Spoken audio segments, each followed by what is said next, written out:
Bueno, en cuanto a la relación interjurisdiccionales o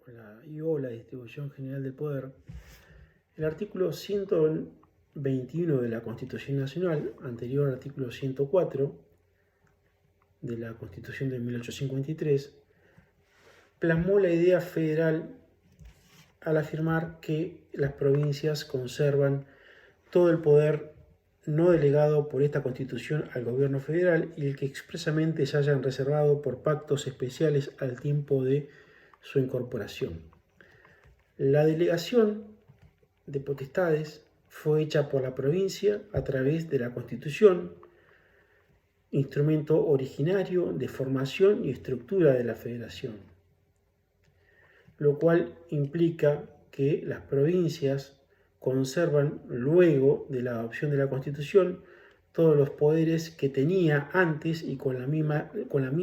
extensión, a menos de que la Constitución contenga una disposición expresa que restrinja o prohíba su ejercicio. Es decir, que los actos provinciales no pueden ser invalidados sino cuando la Constitución concede al gobierno federal un poder exclusivo en términos expresos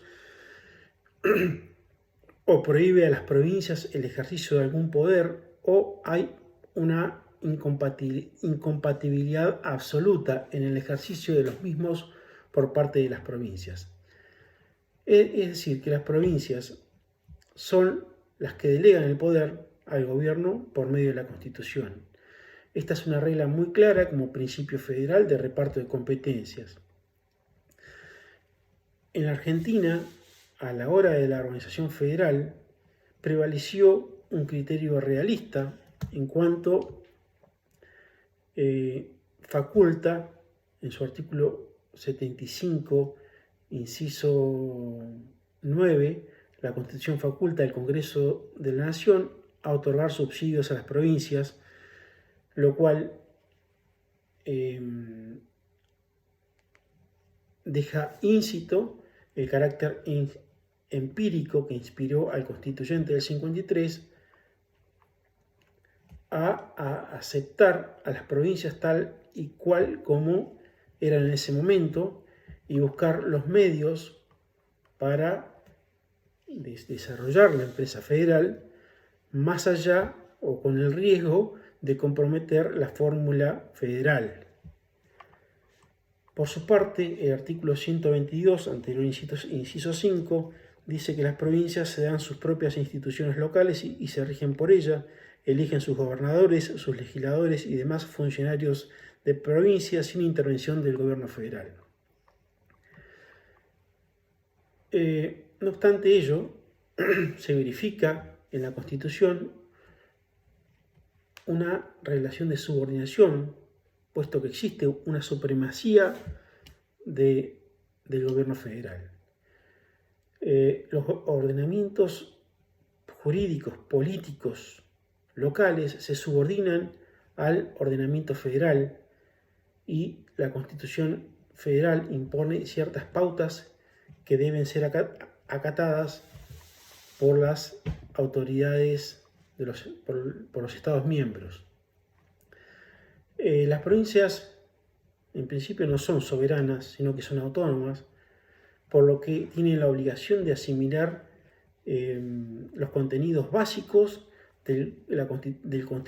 constitucionalismo federal y han de reproducir la tripartición de poderes o de funciones. La soberanía es el ejercicio del poder supremo e independiente y en nuestro país la soberanía le corresponde al gobierno federal porque se trata de la autoridad superior en el ámbito del Estado y es independiente frente a cualquier voluntad externa. La autonomía, en cambio, es la facultad que tiene una entidad para autonormarse, dictando un ordenamiento jurídico obligatorio en el ámbito de su jurisdicción. Las provincias argentinas son autónomas, dado que tienen la potestad constituyente y normativa, pero no son soberanas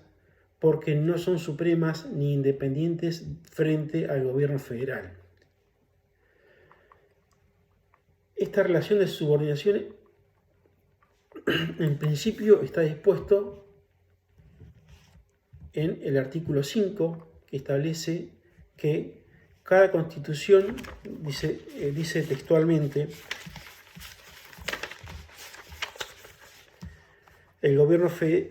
cada provincia dicta para sí una constitución bajo el sistema representativo republicano, de acuerdo a los principios, declaraciones y garantías de la Constitución Nacional, y que aseguren su administración de justicia, su régimen municipal y la educación primaria. Bajo tales condiciones, el gobierno federal garante a cada provincia el goce y ejercicio de sus instituciones. Con lo cual reconoce y reafirma la autonomía de las provincias y la facultad y la obligación de dictar una constitución que reafirma su autonomía. Pero es el mismo artículo 5 de la Constitución Nacional las que establece los límites a los cuales deberá sujetarse este poder constituyente de segundo grado. Por su parte, el artículo 31 de la Constitución Nacional establece, para reafirmar esta relación de subordinación, que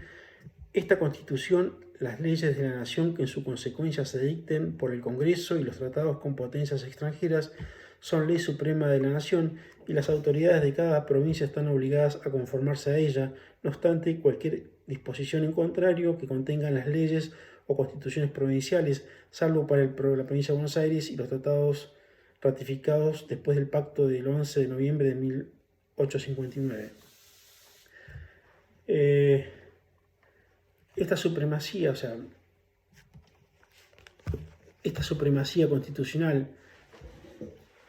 pone en evidencia que tanto la Constitución Nacional como las leyes de la Nación tienen rango superior a las normas dictadas, las normas provinciales, en tanto se refieran a facultades que no se hayan reservado, o sea, respecto de las facultades que fueron expresamente delegadas en la Constitución.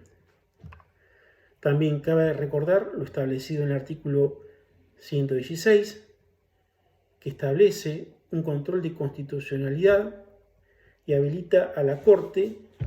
la posibilidad de verificar la validez constitucional de las disposiciones normativas locales. Por su parte, el principio de participación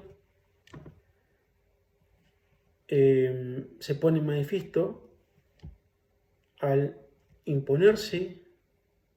o al reconocer a las provincias el derecho y la obligación de colaborar en la formación de las decisiones del gobierno federal a través de la Cámara de Senadores, cuyos miembros representan a la provincia. El bicameralismo instaurado en el artículo 54 tiene por finalidad que sean los miembros del gobierno federal los que participen en el desarrollo de las decisiones que toma la nación, a través de esta dinámica que existe entre las dos cámaras, tanto la de diputados y la de senadores. Cabe resaltar que con anterioridad a la reforma del 94, los senadores eran elegidos directamente por las legislaturas provinciales y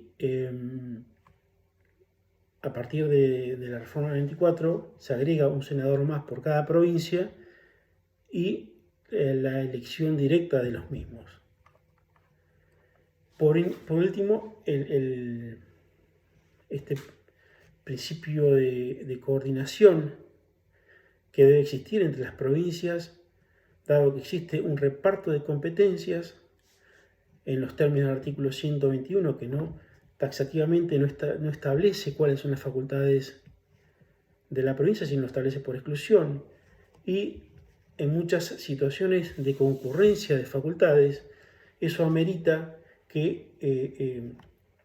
exista una suerte de que el Estado federal y, el Estado, y las provincias deban coordinar el ejercicio de la función de esas